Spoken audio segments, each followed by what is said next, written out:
Hello friends, आज के रान्ना बनाया है पाबदा माछ बेगुन दिए काठल बिचिर भर्ता और बिकेलेर टिफिन पेटिस।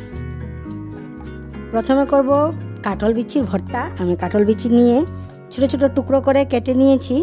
एटाके एबार आमी प्रेसार कुकारे नुन दिए एकटू सीटी दिए नेब।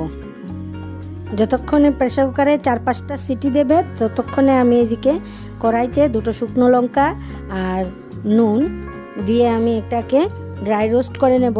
আর সবশেষে একটু কালো জিরে দিয়ে দেব আর দিয়ে আমি এটাকে ভালো করে ড্রাই রোস্ট করে গুঁড়ো করে নেব। এদিকে কাঁঠাল বিচিটা সেদ্ধ হয়ে গেছে। আমি এটাকে শিলনোড়ায়ও পেস্ট করতে পারতাম, আমি এভাবে করে নিচ্ছি কারণ ভালো সেদ্ধ হয়েছিল। তারপরে এটাতে আমি গুঁড়ো করা মশলাটা দিয়ে দেব। পাবদা মাছ বেগুন দিয়ে রান্না করার জন্য আমি কড়াইতে তেল দিয়ে আমি বেগুনগুলোকে নুন হলুদ মেখে সাঁতলে নেব। যতক্ষণ না পর্যন্ত সাঁতলানো হচ্ছে এদিকে আমি পাবদা মাছের মধ্যে নুন, হলুদ, জিরে গুঁড়ো, শুকনো লঙ্কার গুঁড়ো, কাঁচা লঙ্কা পেস্ট, কাঁচা সর্ষের তেল দিয়ে আমি ভালো করে মাছগুলোকে মেখে রেখে দেব। আর এইদিকে বেগুনটা ভাজা ভাজা হয়ে গেলে আমি উঠিয়ে নেব। তারপর ওই ভাজা বেগুনের তেলের মধ্যে আরেকটুখানি তেল দিয়ে আমি কালো জিরে ফোড়ন দিয়ে দেব। এক এক করে মাছগুলোকে সাজিয়ে দেব। এপিট ওপিট করে দুপিটটাই আমি ভালো করে সাঁতলে নেব। তারপর জল দিয়ে দেব। তারপর জলের সাথে বেগুনও দিয়ে দেব আর কয়েকটা কাঁচা লঙ্কা। হয়ে আসলে পরে আমি এটাতে ধনেপাতা দিয়ে মাছটাকে নামিয়ে নেব। আর বিকেলের টিফিন রেডি করার জন্য আমি এদিকে বাঁধাকপি কুচিয়ে এটুকু নুন হলুদ দিয়ে আমি সেদ্ধ করে নিয়েছি।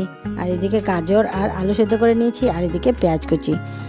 কড়াইতে আমি একটু সাদা জিরে ফোড়ন দিয়ে পেঁয়াজটাকে হালকা ভাজা ভাজা করে তারপর বাঁধাকপিটা একটু ভাজা ভাজা করে নিলাম। তারপর এটাতে সেদ্ধ করা গাজর আর আলু দিয়ে ভালো করে স্ম্যাশ করে তাতে সস, ভাজা মশলা, কালো লবণ, গোলমরিচ গুঁড়ো সব কিছু দিয়ে আমি এটাকে মেখে রেডি করছি।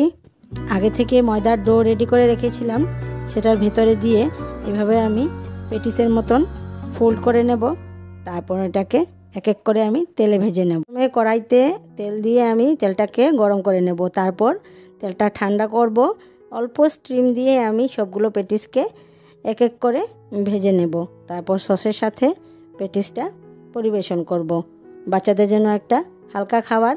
আর যারা ঝাল খেতে পছন্দ করে তারা একটু কাঁচা লঙ্কার কুচি ভিতরে দিতেই পারেন। আমি দিইনি কারণ আমার ছোটো ছোটো বাচ্চারা খাবে, ওদের যদি ঝাল লাগে তাহলে ওদের খাওয়াটাই নষ্ট হয়ে যাবে, তাই আমি দিইনি। তাহলে রেডি হয়ে গেল বাঁধাকপির পেটিস।